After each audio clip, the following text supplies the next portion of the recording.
Netcasts you love. From people you trust. This is Twit. I don't have a full review of this because I'm an idiot. This is... But I want to talk a little bit about it. We bought this on eBay. Karsten bought this on eBay from ZTE, which is the Chinese phone company. In fact, the Chinese phone company, the United States Congress said don't buy anything from because it might have spyware in it. This is the first Firefox OS phone, and that's kind of cool. We wanted to take a look at the Firefox OS. It's also inexpensive, $99.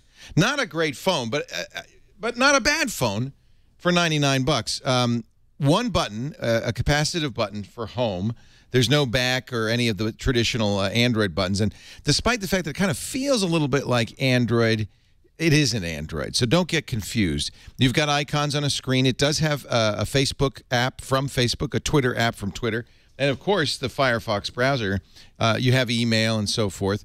It will log in when you first set it up to your Outlook account or your Google account and download all your contacts. I was able to do that and get my contacts into the phone very quickly and very easily.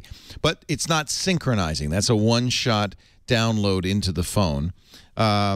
It doesn't have a huge app store. In fact, if we go to the marketplace, they call it, you'll see there's a fairly limited number of apps here.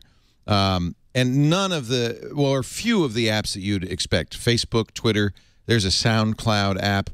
A fake Pac-Man, a fake card game. There's YouTube. That's it. You know, it's not a very complete app store because it isn't Android. There may be everything you need here. This is not really designed for developed nations. Not for nations where you'd buy top-of-the-line phones. This is a low-cost phone running an open-source operating system designed for places where people want a smartphone, but they don't want us to pay, you know, hundreds and hundreds of dollars for smartphones. Limited services. There's no Google Maps on here. It didn't tie into Google Calendars. You can get email, but you'll have to configure it kind of by hand. The fact that I entered in the Google account for the contacts doesn't propagate to anywhere else. It has a camera, but not a great camera. Again, you really can't compare this with camera. Oh yeah, this is actually good. It does have GPS built in this, but it has a radio, FM radio, which is apparently very important in developing nations. But you really can't compare it to top-of-the-line phones. That's not the market it's aimed after. We got it mostly because we wanted to take a look at the Firefox OS. And the Firefox OS is great. I mean, it's very stable. It's kind of exactly what you expect. It's hurt just as all the non-Android and iOS phones are hurt by a lack of applications in the App Store. I don't expect a whole lot more applications. Pretty much what you see is what you get. It's a good basic phone. I have to say, on the buy, try, do not buy scale, I'm going to say do not buy for almost everybody. There are excellent $99 choices that do have complete app stores.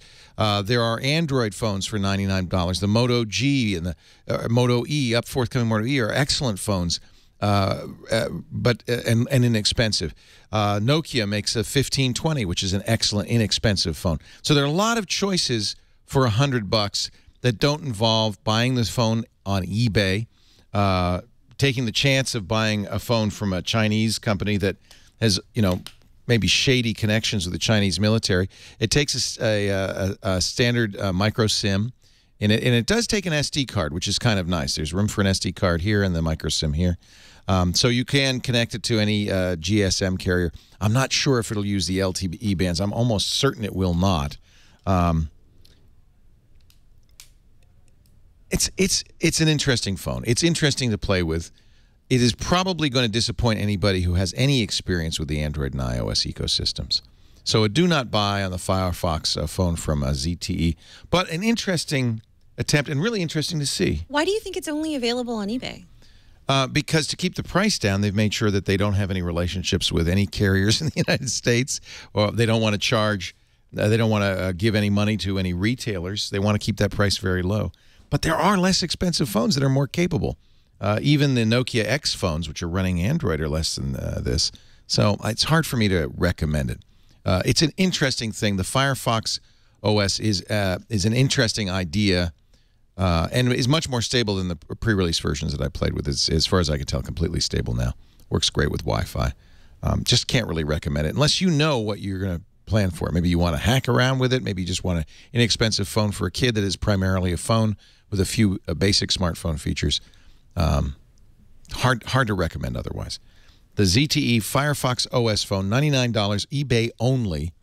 And Karsten saved me because I forgot to put the back. It looked like it didn't have an opening back, and I tried to charge it and wouldn't charge. And I thought, well, it's broken, partly because I expected it to be broken. And then he said, well, no, you didn't put the battery in. So the back does come off, and you can't put the battery in it. So there's just a little tip if you do buy the phone.